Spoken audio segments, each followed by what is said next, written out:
Hi, I'm Kushan Mitra, contributing editor and automotive writer here at ThePrint. Audi India has recovered smartly. This year, they sold just short of 8,000 cars. But back in 2020, they had sold just 1,639 cars. That is an increase of almost 5 times in just 3 years. I speak with Balbir Singh Dhillon, head of Audi India, to try and understand how Audi managed this remarkable turnaround. He talks about how Audi has managed to disassociate diesels from SUVs because Audi got out of the diesel market in the aftermath of the emission scandal called Dieselgate that affected its parent company Volkswagen and even the Indian Supreme Court taking action against diesel cars in the NCR. From a peak of 75% of luxury cars, whether they're Audi, BMW, and Mercedes, being diesels, today less than 50% of all luxury cars sold are diesels. Let's watch the interview. So we're with Balbir Singh Dhillon here, the outskirts of Kanha National Park. And Balbir, you just declared your 2023 results, almost 8,000 cars. But back in 2020, the world had COVID and Audi sales were down to just 1,600 vehicles. You've recovered, come a long way since then. It's been an arduous path, I guess.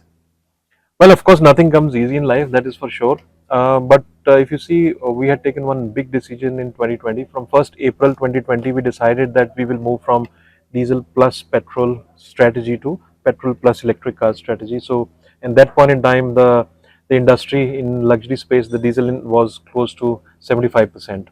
So, at that time, we had taken that it was not an easy decision. And when you take such decisions, it takes time to be implementing it and then coming out of it, and which we are really happy that we took that decision today. You already see that the diesel segment has come down to 35% in just the last 4 5 years. But yes, we have come a long way. I think we've been growing every year from that year onwards, and really happy that our customers love our cars. Like I always say, our job is to make our customers happy, and they will become our salespeople by themselves. And I'm really happy to share, for the last 3 years continuously, every fourth car that we are selling in India is being sold to our existing Audi customers. So that's the kind of, let's say, love that we have from our customer, and that helps us. But one thing you said, you told us when you're making your presentation, is that you've managed to disassociate the linkage between SUV and diesel. I mean, in the luxury segment, SUVs still dominate, Yep. and your Q range of SUVs is still very popular. So Yep. you've all the Qs you sell are petrol today, Absolutely. and some So electrics. Yeah. absolutely. So, when if you look at the industry, how it has grown last 5 years, it was always an association that an SUV has to be a diesel, Mhm. and I'm happy to share that last year, of the cars that we sold, 58% of those cars are Q range, and it is, by itself, the number itself says that there is no association anymore of a diesel and an SUV. People are buying today SUVs which are also petrol. Said that, of course, I am sure that we are also losing some sales somewhere, but I think it's only a matter of time. When the industry has come down to only 35%, it is only going in one direction, which is down. So at some point in time, it'll come down to maybe 20% at some point in time. So, that's the time when one has to think whether to continue that technology or no. And by the time also, we believe next couple of years, electrification will also come in forefront. And today, last year, the industry was about 6%. This will also continue to grow as we have more and more products at a different price point. For example, today we have all the cars which are above 1.2 crores.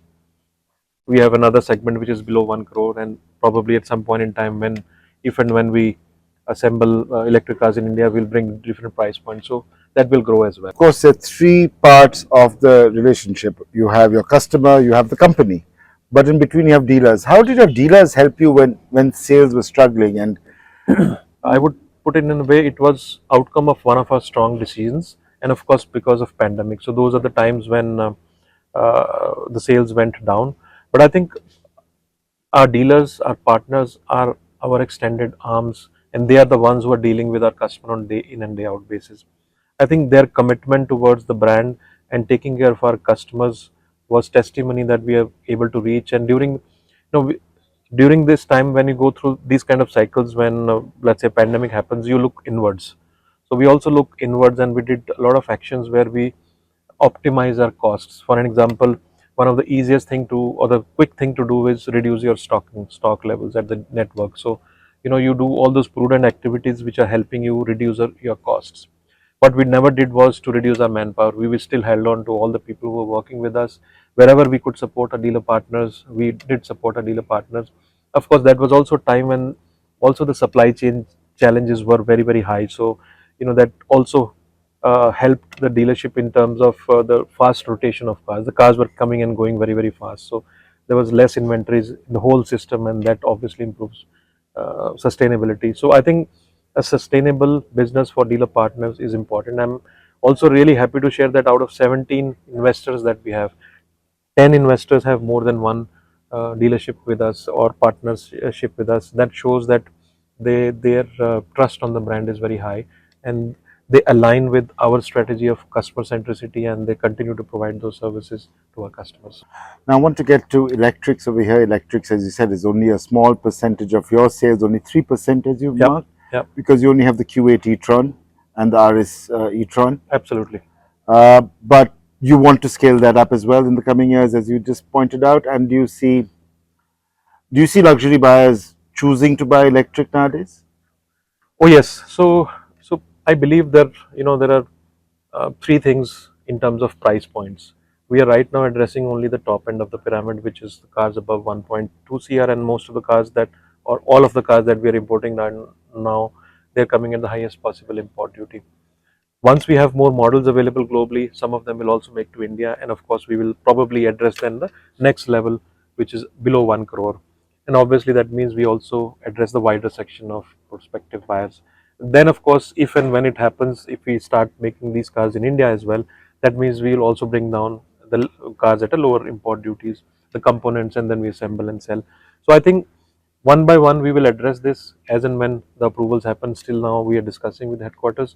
On the second side, which is customer adoption, I think it's a cyclic process where I believe for the first 4 5 years, when you introduce a new technology, the adoption happens. Firstly, the first time buyers and the enthusiasts, they're the first one who buy. Then you reach the fence sitters, and then eventually you convert the ones who today want to buy an ICE, but eventually you want to convert them to buy electric. So these three phases takes 4 5 years. So we are in this phase. Once this phase is done, then there is a sudden spurt in purchase. So we will see it slow but then sudden, and that's how I think next couple of years you will see adoption. Now, one thing you mentioned to me earlier and also during a presentation was that luxury car sales in India for 2023 will be around just under 50,000 Yep. units. Audi globally sold 1.9 million cars in 2023, if I'm correct, and only 8,000 were India. So India is still a very small market for luxury cars. How do you, I mean, especially compared to our eastern neighbor where Audi is huge over there. So how will this grow? How will, I mean, because growing luxury car sales also a sign of a growing economy. So you're right. Our market is still very, very small in terms of if you see what any luxury brand sells globally versus what it is sold in India. Uh, I think two sides. One is on the manufacturer side, and the other one is, let's say, on the infra side or on the taxation and duty. Though we are a very large economy, we, let's say, very soon we will become 4 trillion economy. But if you see in general, the per capita income is close to $2,500. But if you see any Southeast Asian countries as well, the per capita income is high, because we are addressing the section of people who, let's say, the income is in the range of $30,000 per annum. So as those segment also grows, the numbers will grow. On the other side, one thing is infrastructure, which I'm really happy that last maybe 10 15 years the infra is improving like anything, which is positive. People are able to travel within India, intercity traveling, and obviously spending on luxury is happening. Of course, on the taxation side, yes, you're right. From import duties to GST, the GST is between 48 to 50% in our segment, and then registration cost on top up to 20%. So this is all layering and layering, which is tax on tax. This makes the ownership of the cars expensive, because most of our customers are very well traveled. They know the cost of these cars in any other country. So this is a bit of a challenge, but we are where we are. It's our endeavor to bring in more products. That's what we'll continue to do as and when government thinks probably the GST needs to come down, because for others automotive it's 28%, for us it's 50, or overall it comes down. So that will also help us grow. So maybe I'll add just one more anecdotal to this.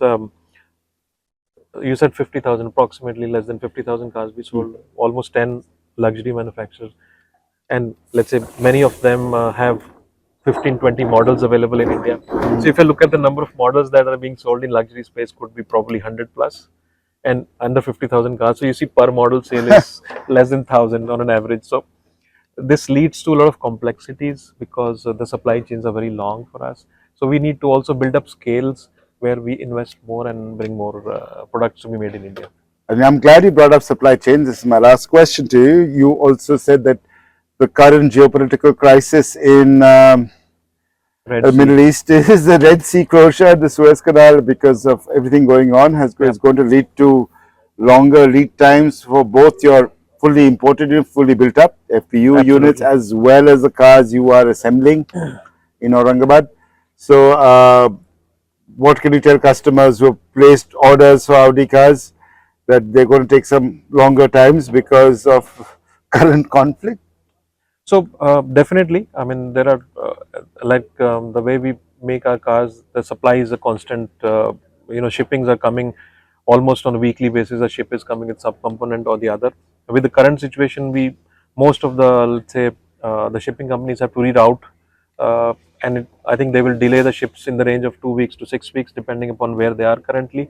That means immediately that might impact our production in between 2 to 6 weeks delay. That means we may have very less cars in this quarter. But of course, this is a one-time gap. Once the supply chains takes a different route, all the ships will come from that route. Of course, one is delay. The second is cost, because now the route is longer, so the costs might also go up. So of course, I think 2 to 6 weeks is what I am anticipating the delay. That will reduce our production for the first quarter, and this might impact us negatively. Customers might have to wait a little longer to get their cars. So we are where we are. This is something which is, let's say, we are doing our best, trying to fly as much as we can, but everything that you do adds up to the cost. You can't fly a full car, Of course, we can't. And I mean, unless it's a RS e-tron GT or something like that. Now, some of the components we can still fly, but thousands of components per car. So even one component not there, you're not producing the car. So there's a fight happening between langurs out here, so you might have heard that. But anyway, thank you, Balbir. Thank you for your time. Thank you. And best of luck for 2024. Thank you. So over there, you heard Balbir talk about how Audi has managed to recover and what they plan to do in the next few months. They have a lot of launches coming up. However, Audi also doesn't have some of the vehicles it needs to have the explosive growth it has to do to start manufacturing in India. None of the electric vehicles cost under a crore, for example, unlike BMW, who have the iX1, and Volvo, who have the C40 Recharge. Maybe Audi will bring in the Q4 e-tron later this year. Let's wait and watch.